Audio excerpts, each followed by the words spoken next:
이기풍은 1868년 11월 21일 평양에서 출생했습니다. 이기풍은 어렸을 때부터 총기가 남달라서 6살 때 사서오경을 줄줄 외웠고 12살 때는 백일장 대회에서 붓글씨로 장원이 되었습니다.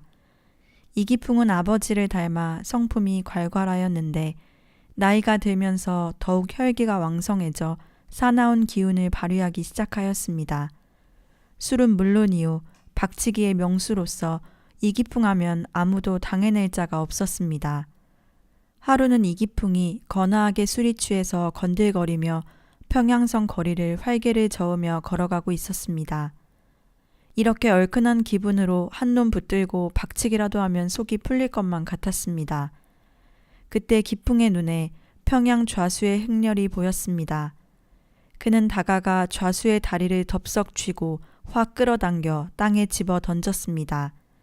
이기풍은 이 때문에 관가에 끌려가서 꼬박 3달을 목에 형틀을 쓰고 옥살이를 해야 했습니다. 옥에서 풀려나온 후에도 여전히 이와 비슷한 사건들이 헤아릴 수 없이 많이 일어났습니다. 1885년 4월 5일 처음으로 한국 땅에 언더우드 선교사와 아펜젤러 부부가 첫 발을 내딛자 이들을 위시하여 한국에 도착한 미국 선교사들이 평양에 자리를 잡기 시작했습니다. 하루는 이기풍이 친구를 만나러 대문을 막 나서는 순간 생전 구경한 일도 없는 코 큰 사람이 집 앞을 지나가고 있었습니다. 보기 드문 큰 체구에다가 거만한 몸짓으로 걸어가는 꼴을 보니 비위가 거슬려 구역질이 났습니다. 이기풍은 마포사멸 선교사의 뒤통수를 노려보다가 그가 자기 집으로 들어가는 것을 보고 친구 대여섯 명을 끌고 그의 집으로 몰려갔습니다. 대문을 몇 번 걷어찼으나 아무 반응이 없자 집 근처에 있는 돌이란 돌은 전부 주워 모았습니다. 이기풍이 사인을 주자마자 마포 선교사 집으로 돌이 우박같이 쏟아졌습니다. 유리가 깨지고 기와장이 떨어져 나가는 소리가 들렸습니다. 길 가는 행인들도 놀라서 달아났습니다. 그런데 마포 선교사는 집안에 돌을 던졌는데 아무 반응이 없고 조용했습니다. 이기풍은 그 선교사와 직접 대결하지 못한 것이 분했습니다. 이런 일이 있은 후 한 달 뒤에 우연히 장터를 지나다가 사람들이 웅성거리는 것이 눈에 띄었습니다. 군중을 헤치고 들어가 보니 그때 그 마포 선교사가 무슨 책자를 들고 서투른 조선말로 띄엄띄엄 얘기하고 있었습니다. 이기풍은 반사적으로 발밑에 있는 돌을 주워들어 던졌습니다. 마포 선교사는 그 돌을 턱에 맞아 그 자리에 거꾸러졌고 삽시간에 피가 낭자하게 흘렀습니다. 그러나 아무도 선교사를 일으키려고 하지 않았고 군중들도 흩어지고 이기풍도 곧 사라졌습니다. 4년 동학난에서 유발이 되어 청일 전쟁이 일어나게 되면서 평양성은 삽시간에 피비린내 나는 전쟁터로 변하였습니다. 평양성에서 치열한 전쟁이 점점 더 크게 벌어지게 되자 집집마다 말할 수 없는 기근으로 온 장안은 기아 상태에서 허덕이게 되었습니다. 기고만장하던 이기풍도 어찌할 도리가 없었습니다. 이기풍은 죽음을 각오하고 비오듯 쏟아지는 총알 틈을 피해 평양성을 빠져나와 원산으로 찾아갔습니다. 과거의 오만한 패기도 다 사라져 풀이 꺾인 채 살아갈 방법을 찾다가 붓글씨뿐만 아니라 묵화에도 뛰어난 재주가 있었던 이기풍은 담뱃대에 그림을 새겨서 팔기 시작하였습니다. 하루는 그림을 그린 담뱃대를 한 묶음 들고 힘없이 걸어가다가 스왈렌 선교사를 만나게 되었습니다. 이기풍은 정신이 아찔해졌습니다. 평양에서 선교사에게 돌을 던져 피를 흘리게 한 일 이후 종종 꿈에 나타나 마음 한구석을 괴롭히고 있었기 때문입니다. 그때부터 이기풍의 양심은 괴로워지기 시작하였습니다. 내가 왜 죄 없는 사람을 돌로 쳤을까? 그 사람은 왜 돌에 맞았어도 반항을 하지 않았을까? 언제든지 만나면 사과라도 해야 마음이 편해질 것만 같았습니다. 하루는 어떤 사람이 예수님을 믿으라고 권했습니다. 한 귀로 듣고 한 귀로 흘려버린 채 집에 돌아와서 마루에 벌떡 누웠습니다. 또 평양에서 선교사와의 일이 생각나 한참을 생각하다가 스르르 잠이 들었습니다. 그런데 그때 갑자기 방안이 환해지더니 머리에 가시관을 쓴 분이 나타났습니다.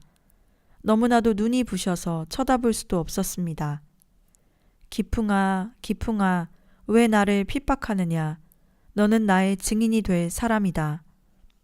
너무나도 놀라서 깨어보니 꿈이었습니다. 온몸은 땀으로 흠뻑 젖었습니다. 이기풍은 그 자리에서 엎드려 회개하기 시작했습니다. 눈물과 콧물이 뒤범벅이 되어 한참을 회개했으나 과거에 지은 수많은 죄가 꼬리에 꼬리를 물고 생각이 나서 아무리 가슴을 치고 통곡을 해도 이 죄는 누구에게도 사함을 받을 길이 없을 것 같았습니다.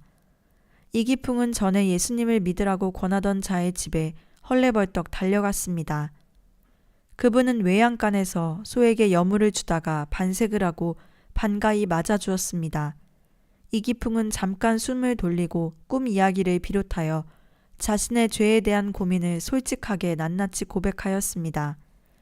그분의 눈에는 뜨거운 눈물이 고였습니다. 그는 이기풍의 손을 붙잡고 어디론가 데려갔습니다. 아까 만났던 스왈렌 선교사의 집이었습니다. 이기풍의 이야기를 듣고 있던 스왈렌 선교사는 먼저 이기풍의 손을 꼭 쥐고 하나님께 감사 기도를 하였습니다.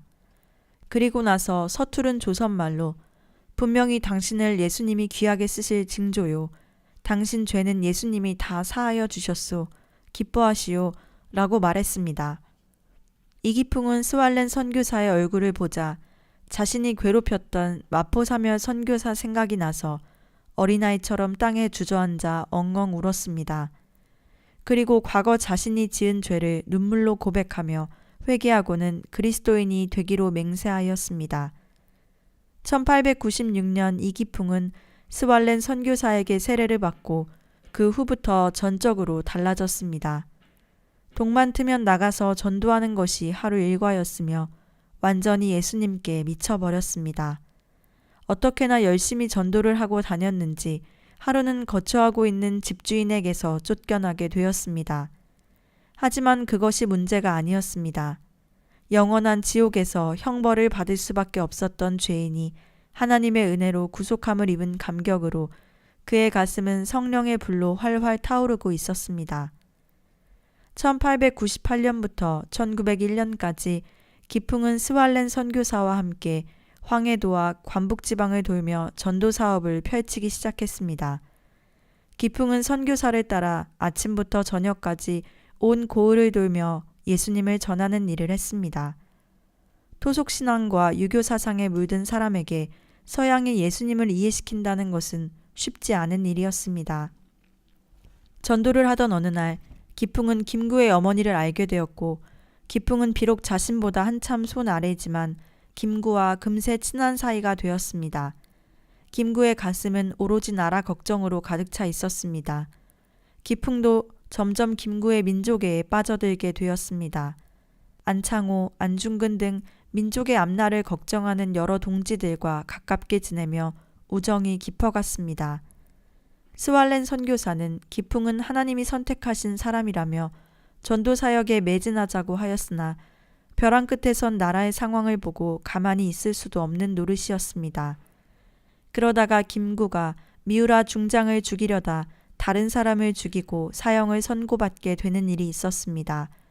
김구, 안창호 등은 상하이로 망명하기로 결정하였고 기풍도 그들과 함께 가기로 하고 몰래 목선을 타고 상하이로 향했습니다.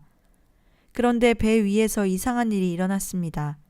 처음엔 배멀미로만 생각했던 이기풍의 복통이 점점 심해져 왔습니다. 신음소리를 잘못 내지르면 모두의 목숨이 위태로울 수 있는 순간이었습니다. 기풍은 결국 몽금포에서 김구 일행과 헤어지고 말았습니다. 기풍은 이 일을 통해 자신을 향한 하나님의 계획이 따로 있다는 사실을 깨닫고 평양으로 돌아오게 되었습니다. 옛날에 거칠고 억센 이기풍은 이제 사랑과 온유와 겸손의 사람으로 변화되어 고향 땅을 다시 밟았습니다. 그는 과거의 남을 못되게 괴롭힌 추억이 생각나 마음이 아팠습니다. 이제 그는 어린아이들에게까지도 머리를 숙여 경의를 표시할 정도로 변화되었습니다. 옛날에 같이 어울렸던 술 친구들도 이기풍이 변해버린 것을 보고 놀라며 떠나갔습니다. 이기풍은 평양에 도착하자 옛날 돌팔매질하였던 마포사멸 선교사에게 사과하러 찾아갔습니다. 조용히 문을 열고 나오는 마포 선교사의 턱에 상처가 아직도 아물지 않은 것을 보자 이기풍은 눈물이 비오듯 쏟아졌습니다. 마포 선교사는 무슨 영문인지도 모른 채 우두커니 서 있었습니다. 이기풍은 자신이 과거에 집안으로 돌을 던지고 턱에 상처를 낸 죄인이라는 것을 밝히고 후에 회개하여 예수님을 믿고 새 사람이 되었다고 고백하며 용서를 구했습니다. 그러자 마포사멸 선교사는 감격하여 오직 하나님께 감사드리고 영광 드릴 뿐이었습니다. 1902년 이기풍은 마포사멸 선교사의 권유로 평양신학교에 입학하게 되었습니다. 그리고 1907년 최초의 신학생 7명과 함께 역사적인 졸업식을 갖게 되었습니다. 그날 마포 선교사는 이런 설교를 하였습니다. 1885년 조선에 복음의 씨앗이 뿌려진 이래 많은 곳에 교회가 세워졌습니다. 정말 놀라운 일이 아닐 수 없습니다. 하지만 아직 교회가 들어가지 못하는 곳도 많습니다. 바로 탐라국이라 불리는 제주도도 그중 하나입니다. 이제 그곳에도 복음을 전하러 갈 선교사가 필요한 시기가 되었습니다. 그날 마포 선교사의 설교가 기풍에게 심히 큰 부담이 되었습니다. 제주도는 사투리가 너무 심해 말도 잘 통하지 않는 데다 예수교라는 말만 꺼내도 목숨을 부지하기 힘들고 무엇보다 가는 교통편이 나룻배밖에 없어 도착하기도 전에 난파당하여 죽는 일이 다반사라 제주도로 선교하러 간다는 것은 거의 목숨을 내놓아야 한다는 이야기나 다름없었습니다.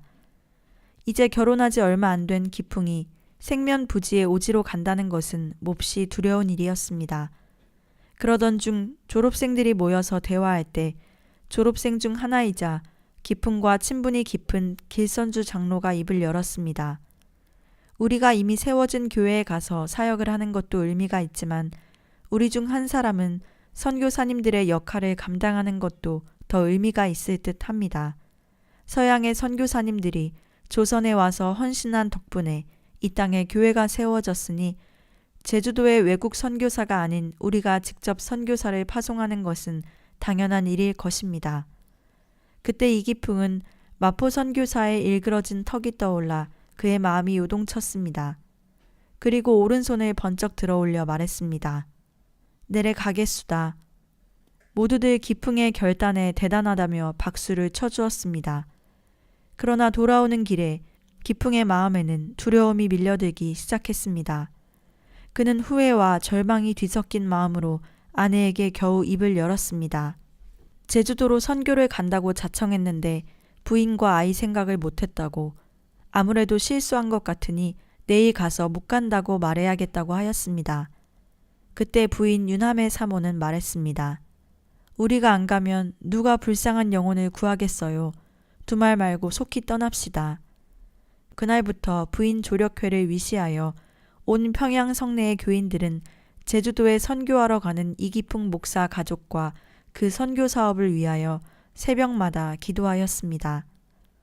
드디어 1907년 9월 최초의 조선 장로교회 노회가 설립되고 7명의 평양신학교 졸업생은 정식으로 최초의 목사가 되기에 이르렀습니다.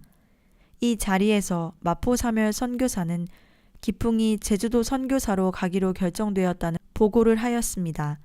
이 보고를 하는 마포 선교사는 자신을 돌로 때렸던 기풍이 목사가 되고 그것도 모자라 제주도 선교사로 간다니 감격하지 않을 수 없었습니다.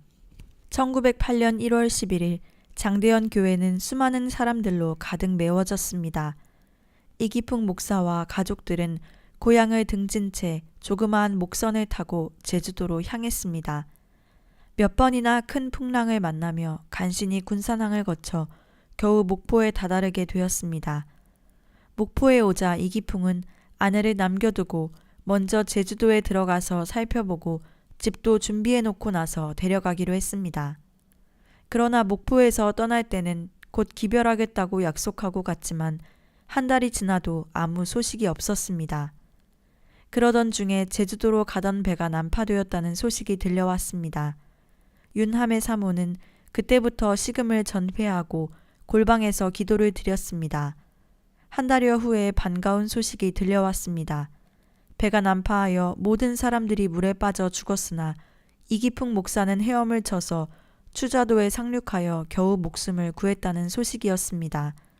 그 후 이기풍은 제주도에 발을 딛게 되었습니다. 항상 그리던 제주도에 전도의 사명을 가지고 온 것을 생각할 때 너무도 감격하여 복받쳤습니다. 그는 복받친 가슴을 안고 예수님을 전하기 시작했습니다. 주 예수를 믿으시오. 그러나 사람들은 증오에 찬 눈으로 바라볼 뿐 전도하는 말에 응하려고도 하지 않고 더러는 맹렬히 반대하며 핍박을 하였습니다. 이기풍은 아무도 방을 빌려주려고 하지 않아 잠잘 숙소도 얻지 못하였습니다. 밤이 되면 할 수 없이 한라산 기슭에서 돌을 베개 삼고 바위를 의지하여 잠을 잘 수밖에 없었습니다. 찬 이슬이 온몸을 적시었고 밤바람은 유독히 찼습니다. 이기풍은 어떻게 해야 저 불쌍한 영혼들을 구해낼 수 있을까 하는 생각에 바위를 부둥켜 안고 밤을 새워가며 눈물로써 하나님께 매달렸습니다. 주여 나에게 힘을 주소서. 저 백성을 감동케 할 수 있는 감화력을 주소서.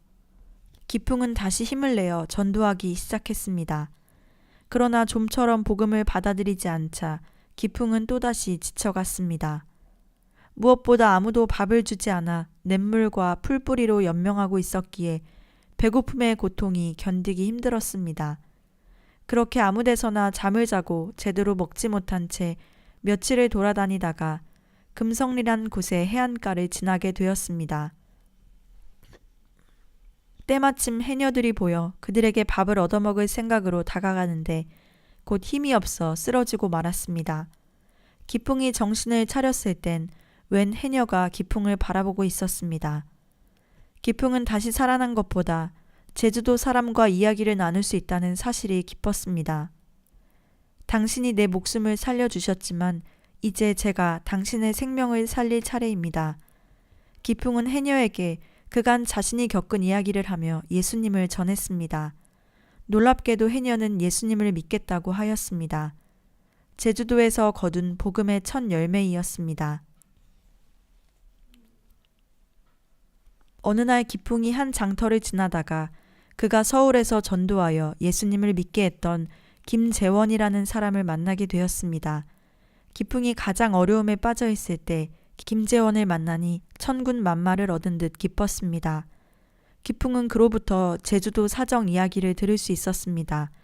7년 전 1901년 이곳 제주도 토착민들이 외지에서 온 관리들과 짜고 가톨릭에 반대하여 가톨릭교도 300여 명을 죽여버린 끔찍한 사건이 있었습니다.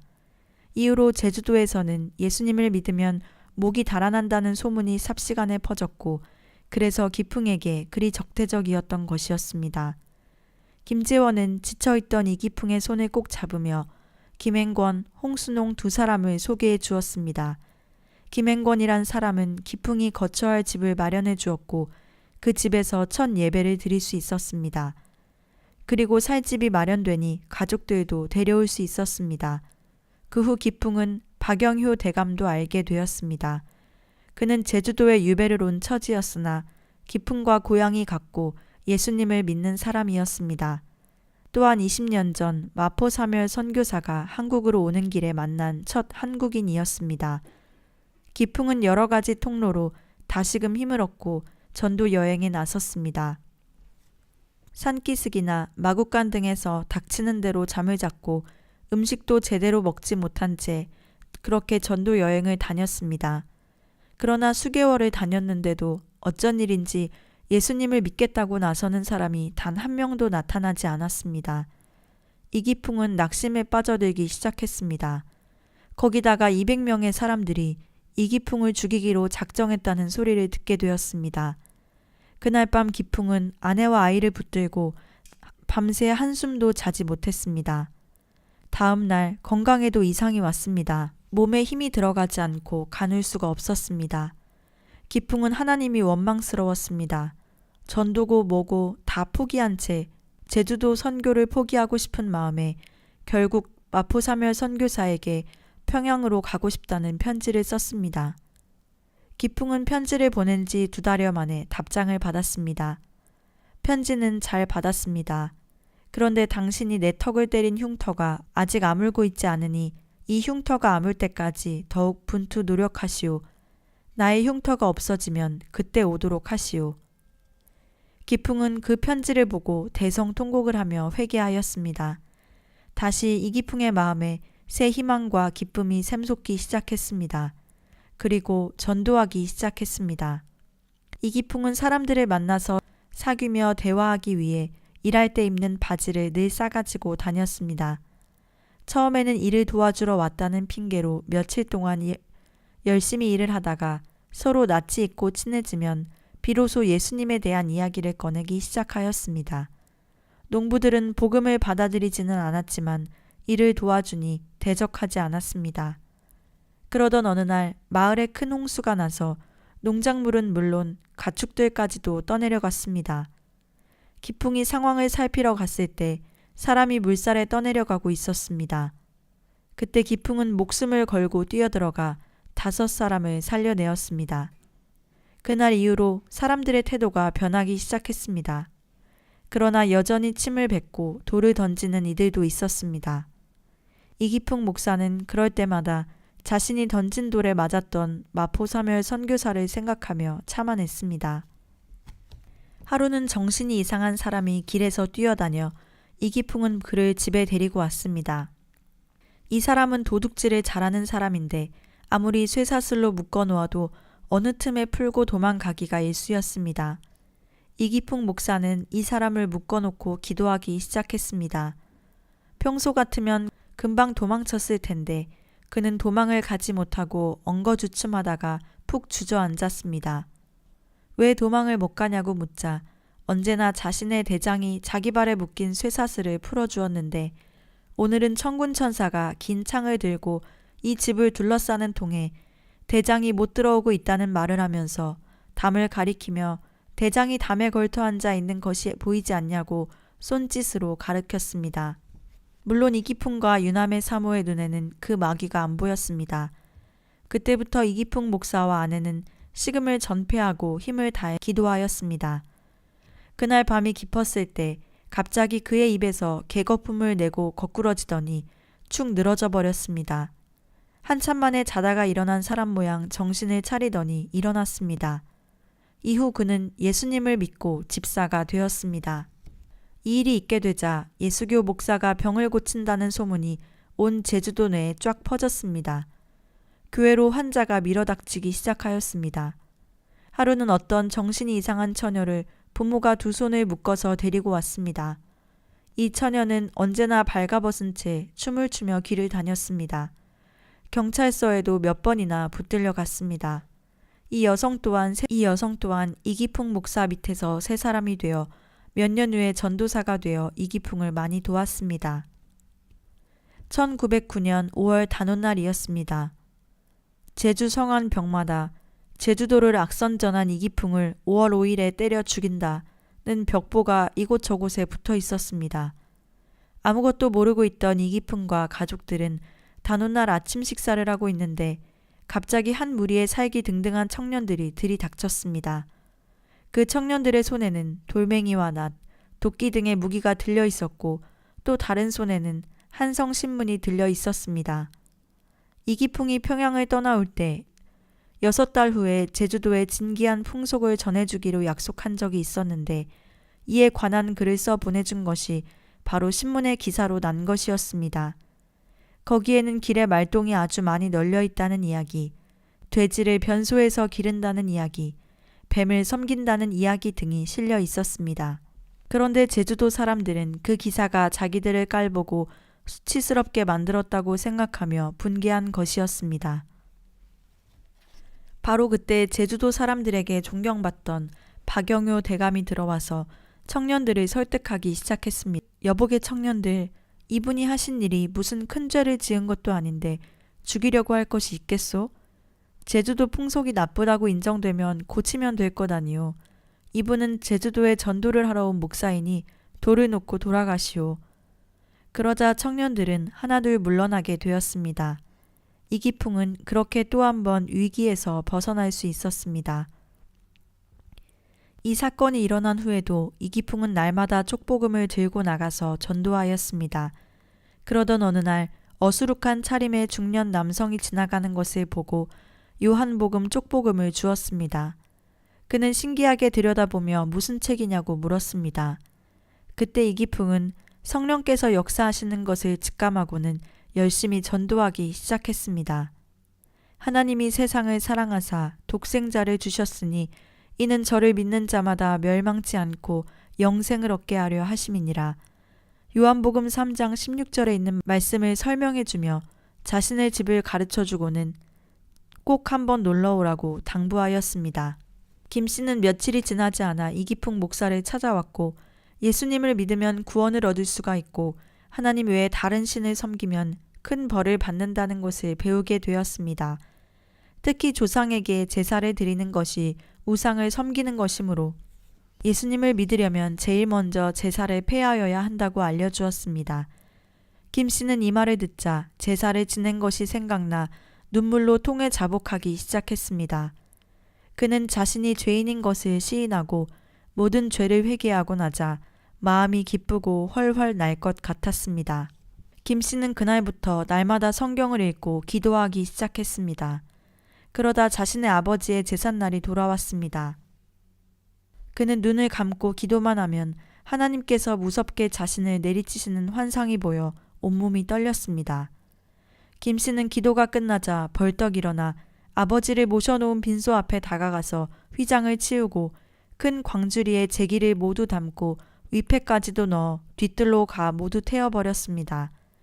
다음날 김 씨는 제삿날 몰려든 친척들에게 자신의 결심을 표명하고 제사를 지내지 않기로 결정하자 친척들은 이런 당돌한 처사에 이를 부득부득 갈았습니다. 그중 나이가 제일 많은 어른이 살기 등등한 어조로 조상을 모르는 저런 고약한 놈을 잡아다 곤장을 쳐라 라고 하고 멍석에다 김 씨를 뉘어놓고 둘둘 말기 시작하였습니다. 그리고 말아놓은 멍석을 마당 한가운데에 놓고 보리를 타작하는 도리깨로 내려치기 시작하였습니다. 김 씨는 이 멍석 안에서 이를 악물고 아픔을 참으며 기도했습니다. 그리고 예수님이 십자가에 못 박힌 아픔에 비하면 아무것도 아니라고 생각했습니다. 아무리 두들겨도 분이 풀리지 않는 친척들은 시퍼렇게 멍이 든 김 씨를 끌어내었습니다. 이제는 머리에 있는 상투를 풀어 손에 칭칭 감아 사정없이 머리채를 끌고 나갔습니다. 조상을 몰라보는 천하 불효자식을 보시오. 김 씨는 끌려나가면서 하나님께 이 위기를 모면할 수 있게 해달라고 기도하는데 그의 눈에 낫이 보였습니다. 김 씨는 이 낫을 번쩍 들어 자기 머리채를 싹둑 잘랐습니다. 그리곤 뛰기 시작했습니다. 하나님 감사합니다. 나를 살려주셔서 감사합니다. 김 씨는 이 순환을 통해 하나님과 더욱 가까워지고 기쁨이 충만하게 되어 열심히 교회에 출석하며 하나님의 말씀을 배웠습니다. 이 사건을 시작으로 사람들 시선 때문에 예수님을 믿고 싶어도 나서지 못했던 사람들이 하나 둘씩 모이기 시작했고 예수님을 믿는 사람이 점점 나타나 이윽고 교회도 세워졌습니다. 이 이야기의 주인공은 열심히 전도와 충성, 봉사하며 제주도의 신앙의 모범을 보인 김기팽 장로입니다. 한 번은 이기풍 목사가 장터에서 전도하다가 한 청년이 길을 물었습니다. 이기풍은 이때다 싶어 그에게 전도를 하고 자신의 집에 꼭 한번 놀러 오라고 당부하였습니다. 청년은 이틀 후 정말 기풍의 집에 찾아왔고 그날부터 그와의 교제가 이어졌습니다. 어느 날 기풍은 청년과 마주 앉아 이야기를 하다가 엽전 하나를 가져와 손으로 돌리며 전도하기 시작했습니다. 홍승홍 씨, 이 엽전을 보시오. 이 엽전은 인생입니다. 이렇게 돌리다가도 언젠가 쓰러지지 않습니까? 사람도 태어나서 한평생 살다가 꼭 돌아가야 할 때가 있는데 그곳은 천국과 지옥입니다. 이 엽전이 이렇게 넘어지는 것은 천국이고 또 이렇게 넘어지는 것은 지옥입니다. 근데 문제는 우리가 지옥으로 갈 수밖에 없는데 예수님께서 우리를 위하여 이 세상에 오셔서 우리의 죄를 대신해 십자가에 못 박혀 돌아가시고 3일 만에 다시 살아나셔서 지금은 하나님 우편에 앉아 계십니다. 우리의 죄를 회개하고 예수님을 믿으면 구원을 얻을 수 있습니다. 청년은 기풍의 설교에 감동되어 기풍의 손을 잡더니 예수님을 믿겠다고 하였습니다. 이러한 역사에 힘을 입어 이기풍 목사는 제주도 곳곳을 다니며 전도하고 교회를 세우는 일을 계속했습니다. 덕분에 성내, 삼양, 모슬포 등 제주도 구석구석에 교회와 기도처가 생기게 되었습니다. 기풍이 한창 전도에 열심일 때 기풍을 가장 힘들게 하는 사건이 터지고 말았습니다. 당시 기풍에게 아들 셋과 딸 하나가 있었는데 그중 셋째 아들 사준이 원인을 알 수 없는 병에 걸려 고열에 시달리기 시작한 것입니다. 사준은 마치 정신 나간 아이처럼 눈에 초점이 없었으며 헛소리까지 해댔습니다. 마침 기풍은 전도하러 나가고 없었고 아내인 유남의 사모 혼자 사준의 손을 잡고 병을 이겨낼 수 있도록 끊임없이 기도하였습니다. 그러나 사준은 전혀 나아질 기미조차 보이지 않았습니다. 그때 사경을 헤매던 사준이 어머니를 부르더니 갈치가 먹고 싶다는 말을 간신히 꺼냈습니다. 유남의 사모는 정신없이 갈치를 구하러 뛰쳐나갔습니다. 그러나 갈치를 살 돈도 없거니와 하루 종일 갈치를 구하러 돌아다녀도 구하지 못하고 집에 들어왔습니다. 그런데 집에 들어오자 그만 끔찍한 광경이 펼쳐져 있었습니다. 아들 사준이 싸늘한 시체로 변해 있었던 것입니다. 마침 전도에서 돌아온 기풍도 이 장면을 보았습니다. 기풍과 하매는 그대로 고꾸라져 통곡했습니다. 전도하러 다닌다고 아들이 고통 속에 죽어가는 것도 모르고 있었다니 기풍은 칼로 가슴을 도려내는 듯한 아픔에 눈물을 쏟고 또 쏟아냈습니다. 두 사람은 성경 욥기를 읽으며 아들을 잃은 슬픔을 신앙으로 극복해 나갔습니다. 1912년이 되자 제1회 조선 예수교 장로회 총회가 열린다는 소식이 전해졌습니다. 그동안 기풍이 제주도에서 5년 동안 선교하면서 하나님께서는 많은 열매를 허락하셨습니다. 제주도에는 성내 교회를 비롯한 3개의 교회와 5개의 기도처가 생겼으며 교인 수는 400명에 이르렀습니다. 제주도 사람들은 정직하고 의리가 있어 예수님을 믿어도 목숨을 걸고 철저히 믿었습니다. 이기풍은 복음을 전하며 때로는 돌에 맞기도 하고 멸시와 천대 그리고 죽음의 위협을 받았지만 고난의 세월을 지난 끝에 마침내 기적을 맛본 것을 하나님께 감사드렸습니다. 그 주일 이기풍은 전교인을 모아놓고 하나님께 감사 예배를 드렸습니다. 그날의 성경 말씀은 요한복음 12장 24절이었습니다. 내가 진실로 진실로 너희에게 이르노니 한 알의 밀이 땅에 떨어져 죽지 아니하면 한 알 그대로 있고 죽으면 많은 열매를 맺느니라. 성경을 읽은 후 이기풍의 설교가 시작되었습니다. 평양 건달 시절 마포 선교사를 돌로 쳤던 이야기, 제주도로 오다가 풍랑을 만나 목숨을 잃을 뻔했던 이야기, 제주도에서 전도가 되지 않아 고통에 몸부림쳤던 이야기 등 그런데 무수한 고통의 터널을 지나온 지금 이렇게 복을 받아 설교하게 되었다는 고백을 하였습니다. 그때 설교를 듣던 교인 중 한 명이 갑자기 흐느끼기 시작했습니다. 그는 다름 아닌 신앙을 지키려다 머리카락까지 잘랐던 김기평이었습니다. 그 눈물이 전염되기 시작하여 주변의 사람들도 울기 시작했습니다. 그 순간 이기풍도 가슴 깊은 곳에서 뭔지 모를 북받침이 올라옴을 느꼈습니다. 그때 이기풍은 강단에서 다시 올라 외쳤습니다. 여러분, 우리는 오늘 인간이 살아가는데 고난을 참아내는 인내가 얼마나 소중한 것인지 배웠습니다. 또 그 인내가 얼마나 대단한 결과를 만들어내는지도 배웠습니다. 앞으로도 우리에게 또 어떤 고난이 닥쳐올지 모릅니다. 하지만 우리 모두 하나님이 주시는 인내로 다 이겨내야 합니다. 우리는 그렇게 할 수 있습니다. 이기풍이 제주도에서 훌륭한 사역을 할 수 있었던 배경에는 부인 윤하매의 헌신이 있었기에 가능했습니다. 윤하매는 황해도 안악의 중골이라는 시골 마을에서 윤진사의 딸로 태어났습니다. 그런데 15 꽃다운 나이에 말라리아 열병에 걸리게 되었습니다. 수많은 의원을 다니고 좋다는 약은 다 써봤지만 아무 소용도 없었습니다.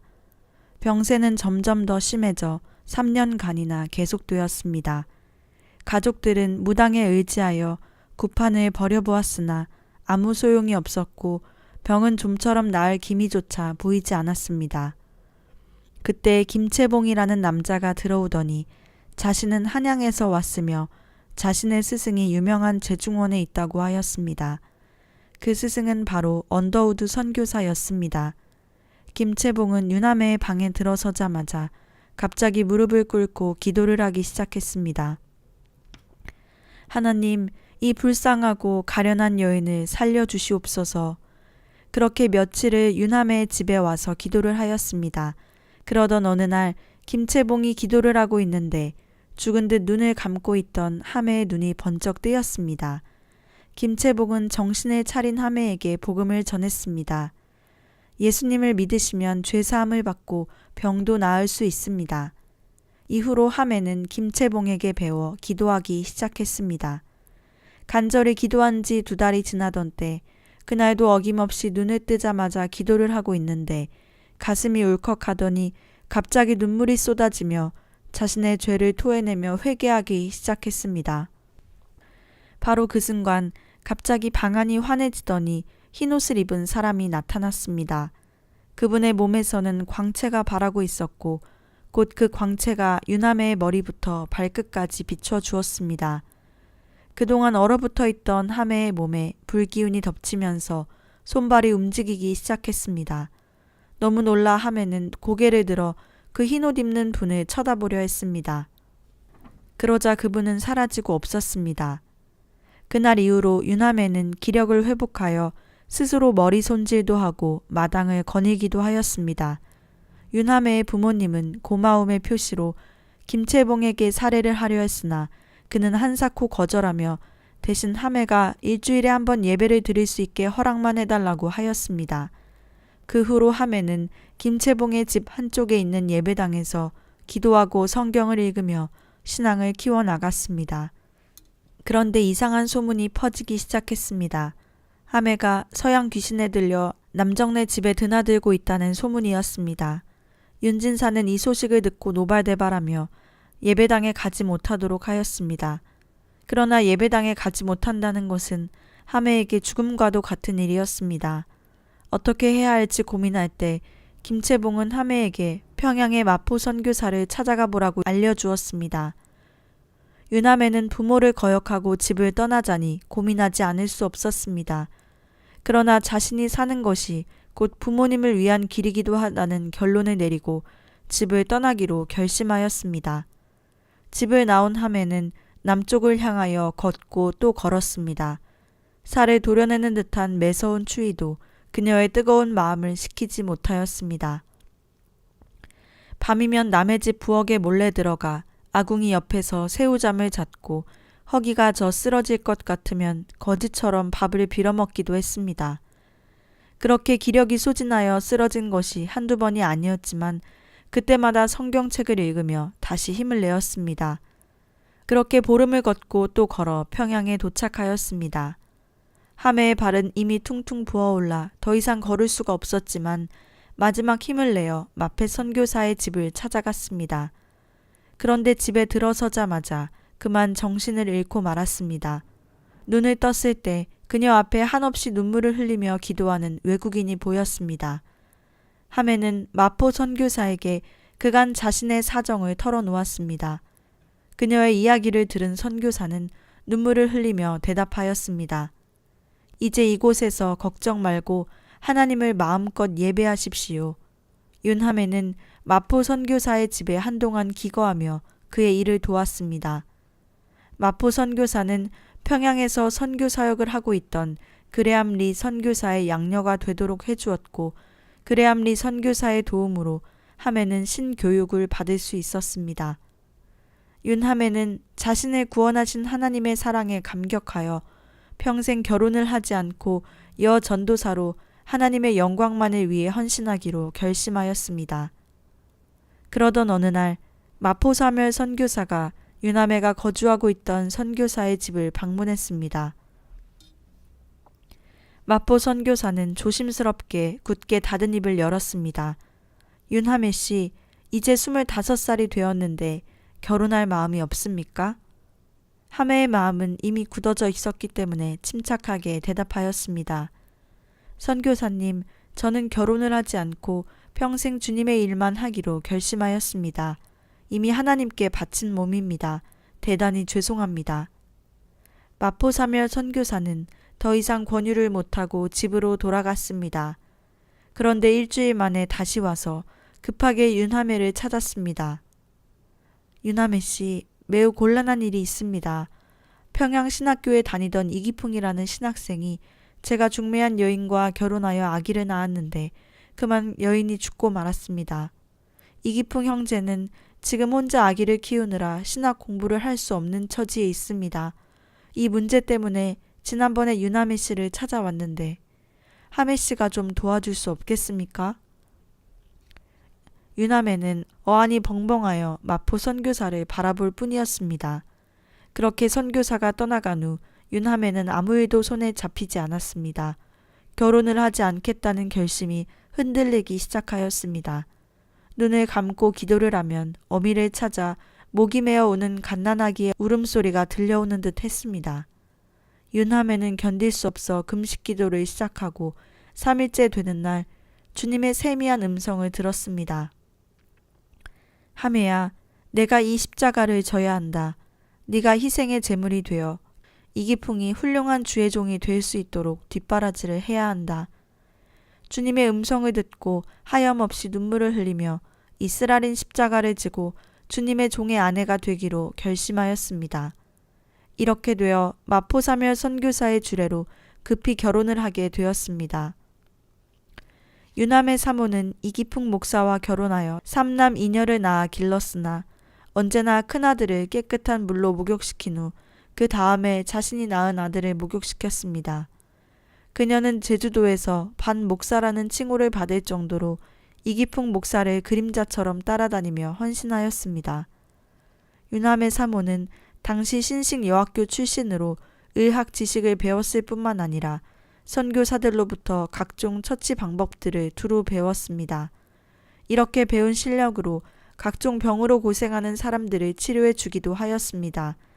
이런 소문은 빠른 시간에 제주도 관내로 퍼져나가 기풍의 집에 환자들이 몰려왔고 사람들은 누구나 산기가 있거나 아프면 하매를 찾을 정도가 되었습니다. 특히 교인이 상을 당하면 3일 동안 그 집에 가 밤을 새우며 헌신적으로 유가족을 위로하고 도와주는 일을 했습니다. 당시 제주도는 유독 폐병으로 죽는 사람이 많았는데 기풍의 교회에도 폐병으로 죽어나가는 사람이 덜어 있었습니다. 그럴 때 윤하매는 특수 복장을 갈아입고 상갓집으로 향했습니다. 상갓집에 도착하면 시체 처리하는 일을 도맡아 하였습니다. 그녀는 우선 시체를 목욕시키고 그 다음에 얼굴을 정성스럽게 화장해 주었습니다. 죽은 사람에게 그토록 정성스럽게 해주는 윤하매의 모습을 보고 사람들은 감동하지 않을 수 없었습니다. 또 교인들 중 누가 회선을 한다고 하면 무조건 달려가서 며칠을 그 집에서 보내며 산후조리를 도와주기도 했습니다. 그녀는 언제라도 누가 자신을 찾으면 달려가기 위해 항상 머리맡에 약상자와 성경책을 두고 잤습니다. 이러한 헌신적인 모습에 감동받은 사람들이 교회에 나오는 경우가 많아졌고 덕분에 이기풍의 교회는 하루가 다르게 교인들이 늘어나게 된 것이었습니다. 윤하매는 세상을 떠나는 날까지 자신의 몸을 편안하게 쉬어본 일이 없었습니다. 썩을 육신을 위하지 마라. 내 몸과 마음을 다하여 주님만을 기쁘고 영화롭게 하라는 자신의 신조를 늘 자녀들에게 가르쳤습니다. 한편 이기풍은 제주도 사역을 한 지 7년 만에 고향 평양으로 돌아왔습니다. 많은 사람들이 환영의 깃발을 들고 마중 나와 있었습니다. 이기풍과 가족들은 함께 기쁨의 제회를 하였습니다. 기풍은 오랜만에 집으로 돌아와 편안한 휴식을 취하였습니다. 하지만 때는 일제의 나라를 빼앗긴 때로 마음 편히 쉴 수만은 없었습니다. 그리고 얼마지 않아 신민회라는 단체와 연락이 닿았습니다. 이기풍은 목사의 신분이었지만 신민회와 비밀리에 연락을 취하면서 독립운동을 도왔습니다. 1918년 이기풍은 다시 남도로 향했습니다. 그는 광주 북문안교회 2대 목사요. 한국인으로는 최초의 목사가 되었습니다. 이기풍이 부임한 지 얼마 되지 않아 광주 지역에 콜레라가 돌기 시작했습니다. 콜레라는 이기풍의 넷째 아들 사형에게도 찾아왔습니다. 이제 갓 2살밖에 안 된 사형은 설사를 하고 구토를 하며 사경을 헤매게 되었습니다. 당시에는 변변한 약도 없어 결국 사형은 하늘나라로 가고 말았습니다. 자식을 둘이나 하늘나라로 먼저 보낸 이기풍의 심정은 말할 수 없이 슬펐습니다. 그는 며칠 동안 밥도 먹지 않은 채 슬픔에 빠져 있었습니다. 충격이 너무 컸던 탓인지 이기풍의 입이 이상해지기 시작했습니다. 아무리 말을 해도 말이 입안에서만 맴돌고 밖으로 나오지 않았습니다. 실어증에 걸린 것이었습니다. 게다가 왼쪽 다리가 저려오기 시작하더니 오른쪽 귀마저 지독한 통증이 몰려왔습니다. 왼쪽 다리는 관절염이 온 것이고 귀는 고막이 터진 것이었습니다. 이기풍 목사는 무엇보다 말하지 못하는 것이 가장 걱정되었습니다. 내년 3월 비밀리에 계획되어 있는 독립운동 때문이었습니다. 그는 틈만 나면 북문안교회 성도들에게 독립운동의 중요성을 강조해 왔었습니다. 이기풍의 마음은 한없이 약해졌습니다. 그러나 유남의 사모는 옆에서 계속해서 힘을 북돋아 주었습니다. 마음 약해지지 마시오. 남자가 한번 마음을 먹고 신학교 문을 나온 이상 나라 잃은 불쌍한 영혼들을 끝까지 구해야 하지 않겠습니까? 하매의 말에 기풍은 마음을 바꾸어 치료에 전념하기 시작했습니다. 북문안 교회 교인들도 기풍의 뜻을 대신 품고 광주 지역의 3.1운동을 주도해 나갔습니다. 그러나 예상했던 대로 경찰들이 몰려와 교인들을 붙잡아가고 교회 부지까지 몰수해 버리는 등 교회는 최대의 위기를 맞이하고 말았습니다. 그러나 한편으로는 이기풍의 실어증이 점점 나아져 곧 말이 터졌고 활발히 움직이게 되었습니다. 다시 교회 부지를 구해 교회를 열고 전도하며 독립운동도 돕자 얼마 지나지 않아 교회는 다시 부흥하게 되었습니다. 1920년이 되면서 이기풍은 더욱 바빠졌습니다. 많은 교회들이 기풍을 전라노회장으로 추대한 데다가 순천중앙교회 시무까지 맡게 된 것입니다. 이에 조선예수교 장로회에서는 이기풍 목사를 부총회장으로 이듬해에는 제10대 조선예수교 장로교 총회장으로 임명하기에 이르렀습니다. 어느새 기풍은 조선 장로교 전체의 최고 지도자가 되어 있었습니다. 총회장 임기가 끝나자 이기풍은 다시 순천중앙교회로 돌아왔습니다.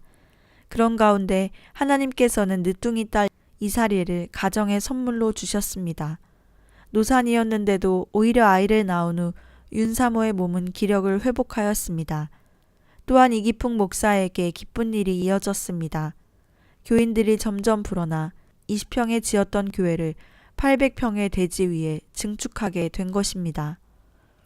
이제 이기풍은 부흥하고 안정된 교회에서 편안한 목회 생활을 하며 여생을 보낼 수 있었습니다. 그러나 그는 자신을 필요로 하는 새로운 곳에 가서 목회하기로 결심하였습니다. 이기풍 목사는 편안한 환경에 안주하지 않는 참된 하나님의 종이었습니다. 그가 다시 발길을 돌린 곳은 고흥읍 교회였습니다.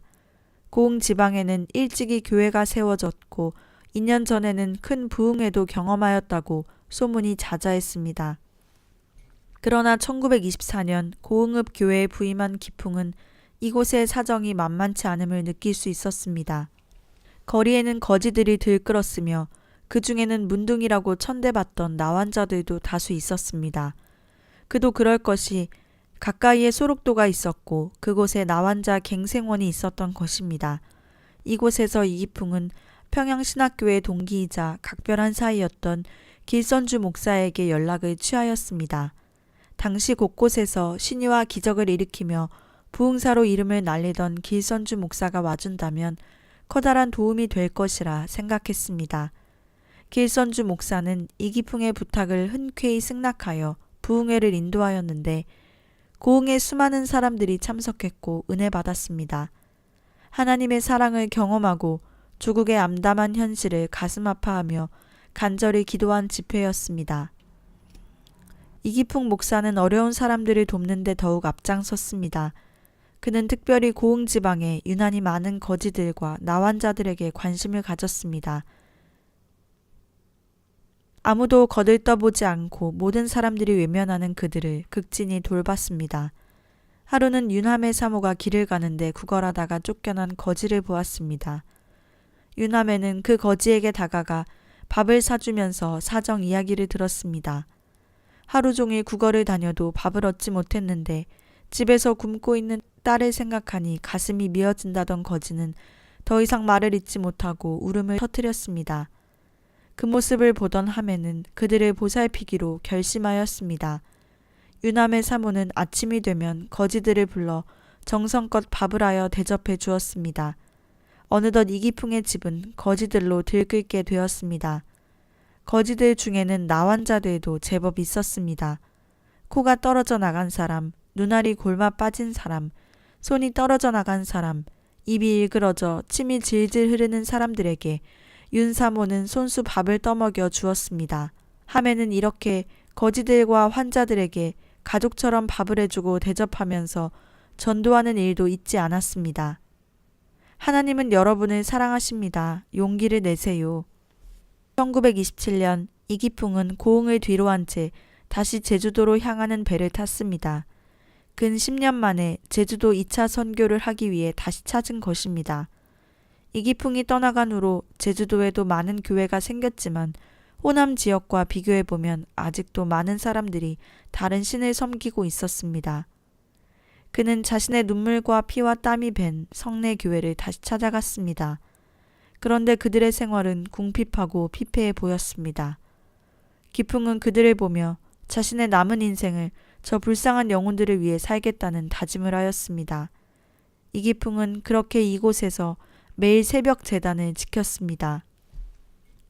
새벽 예배가 끝나고 혼자 남은 이기풍은 그때부터 강대상을 부여잡고 큰 소리로 울며 기도하기 시작했습니다. 하나님 아버지, 감사합니다. 저는 죄인 중에 괴수입니다. 부디 이 불쌍한 조선의 백성들을 구하소서. 이기풍은 정신이 나태해질 때면 마펫 선교사를 핍박했던 그 시절을 떠올리며 다시 정신을 차리곤 했습니다. 또한 이기풍 목사는 한 사람 한 사람 성도들의 이름을 적은 작은 공책을 소중하게 지니고 다녔습니다. 언제나 기도할 때 성도들의 이름을 부르기 위해서였습니다. 또한 이 수첩을 들여다보며 성도들의 가정을 수시로 신방하였습니다. 가정 예배를 드릴 때에도 이 수첩을 앞에 놓고 이름을 부르며 기도하였습니다. 제주도 2차 사역 후 이기풍 목사의 가족은 다시 벌교로 향하였습니다. 벌교는 순천이나 고흥에 비하면 기독교가 덜 전파된 곳이었습니다. 그는 벌교를 중심으로 전도를 하며 무보수 개척 목사로 일할 예정이었습니다.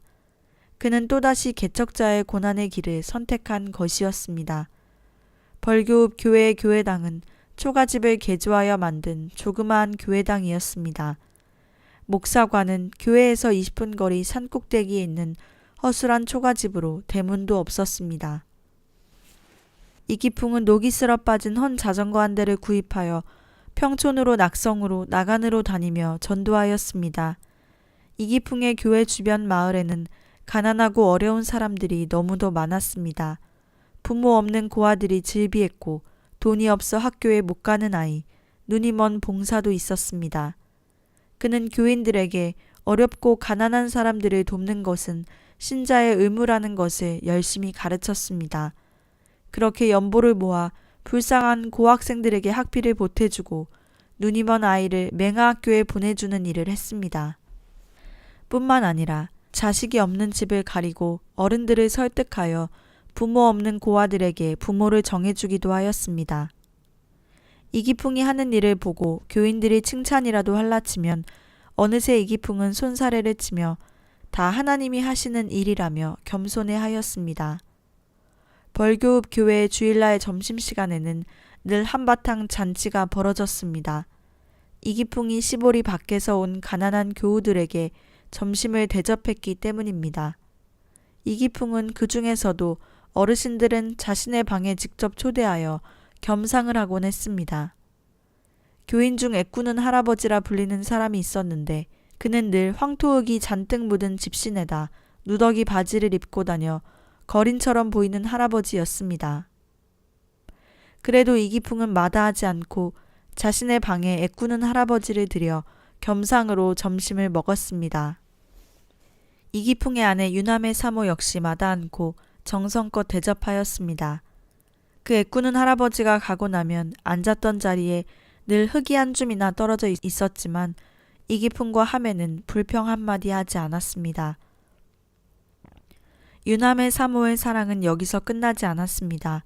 평소 소못을 열심히 만들어 두었다가 크리스마스가 되면 벌교 내 거지들을 모두 초청하여 그들에게 소못을 선물하고 마음껏 먹게 해주었습니다.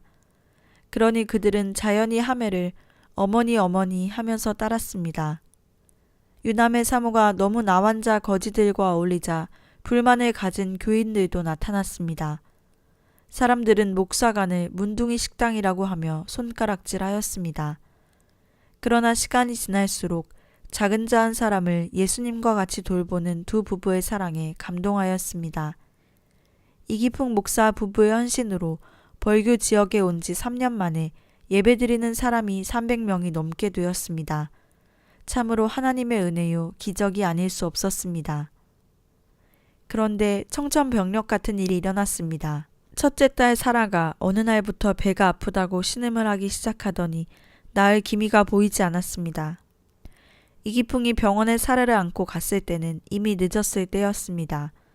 사라는 맹장염이 복막염으로 발전하여 그만 하늘나라로 떠나고 말았습니다. 의사와 결혼까지 앞두고 있었던 딸 사라의 소처는 참으로 믿을 수 없는 일이었습니다. 그러나 이기풍 목사와 유남의 사모는 세상 사람들처럼 엉엉 소리내어 울지 않았습니다. 어떤 고난이 와도 하나님을 원망하지 않겠다는 다짐의 실천이었습니다. 세상에 썩어질 소망이 아니라 영원한 하늘나라의 소망으로 두 사람은 세 번째 자녀도 그렇게 하나님께 올려드렸습니다. 1937년 10월 이기풍은 벌교에 온 지 벌써 8년이 되었습니다. 이제 그는 다시 섬으로 가서 복음을 전하고자 하는 결심을 하였습니다.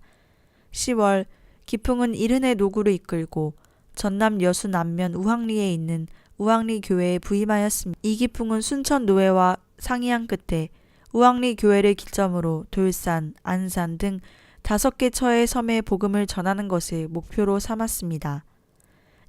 이곳은 섬들이었기에 자전거가 아닌 배를 타고 전도를 다녀야 했습니다. 가족들을 생각하면 좀 편안한 곳으로 가고 싶은 마음도 있었지만 그는 이미 하나님과 조국을 위해 충성을 다하기로 결심한 몸이었습니다. 이기풍은 우황리에 도착하자마자 여정을 푼 후 배를 타고 금오도는 물론 돌산, 안산 등지의 섬을 돌며 하루 종일 전도하고 다녔습니다. 노구의 몸으로 매우 힘든 일이었지만 믿는 사람들이 하나둘 늘어나는 기쁨으로 충분히 이겨낼 수 있었습니다. 그러나 이기풍이 우황리로 부임해 오면서부터 일제의 신사참배 강요는 점점 심해졌습니다. 1936년이 되자 아예 전국민 신사참배를 강요하고 나섰습니다. 이에 기독교계도 속수무책으로 당할 수밖에 없었습니다. 처음에는 천주교가, 그리고는 감리교, 마침내 1938년 9월 장로교마저 신사참배를 하기로 결의하기에 이르렀습니다. 이런 소식을 들은 이기풍 목사는 통탄을 금할 길이 없었습니다. 이기풍은 교회는 신사참배를 결의했지만 자신의 의지는 굽힐 수 없었습니다. 그는 설교 때마다 신사참배를 하지 말아야 한다고 강조했습니다. 그해 12월 크리스마스에 이기풍은 아예 작정을 하고 강단에 올랐습니다. 일본이 이렇게 죄를 지으면 하나님의 채찍이 임하시고 결국에 망할 것입니다. 설교를 듣고 있던 사람들은 모두가 겉으로는 두려움에 떨고 있었지만 속으로는 통쾌하다는 표정이었습니다. 그런데 그날 맨 뒤편에 사복 형사가 앉아 있었습니다. 아무도 그가 일본 형사인지는 알지 못하였습니다. 하루는 일본 순사가 경찰 여럿을 데리고 우황리에 나타났습니다. 이기풍은 전혀 기가 눌리지 않은 채 열심히 기도만 하고 있었습니다. 기무라 순사는 일단 마을 사람들을 신사로 데리고 가 꾸역꾸역 신사참배를 시켰습니다. 그래도 기풍은 오로지 기도만 하고 있을 뿐이었습니다. 결국 기무라 순사는 이기풍에게 신사참배를 거부한 죄목으로 주제소로 끌고 갔습니다. 그리고 모진 고문을 하며 기풍을 신문했습니다. 1940년 11월 15일 새벽 순천 노회 목사 17명 전체가 일제히 경찰서에 수감이 되고 이기풍 목사는 여수 경찰서에 수감이 되었습니다. 기무라 순사가 목사들을 한 명씩 취조실로 데려갔고 취조를 끝내고 나온 목사들은 1명 2명 보이지 않았습니다. 옆에 있던 목사가 기풍에게 속삭였습니다. 순순히 자기들이 시킨 대로 한다고 도장만 찍어주면 풀어준다네요. 이 목사님도 건강 생각하셔서 적당히 하세요. 기풍은 그저 눈을 감은 채 연신 깊은 기침만 해대고 있었습니다. 이제 기풍 차례가 되어 취조실로 들어갔습니다. 기무라 순사는 기풍에게 신성한 대일본 제국의 신사참배를 거부하는 순악질이라며 미국의 스파이 노릇을 하고 국가를 모독한 죄까지 더해졌다고 하였습니다. 그러나 이기풍은 전혀 밀리지 않고 눈을 부릅뜨고 조목조목 반박하였습니다. 내가 신사참배를 할 수 없는 것은 우상에게 절하는 것이 하나님을 배반하는 것이기 때문이요. 그리고 국가를 모독했다는 것은 내 설교 때문에 그러는 모양인데 그건 당신의 나라가 우리 조선에 너무도 나쁜 짓을 많이 하기 때문에 당연히 했던 말이외다.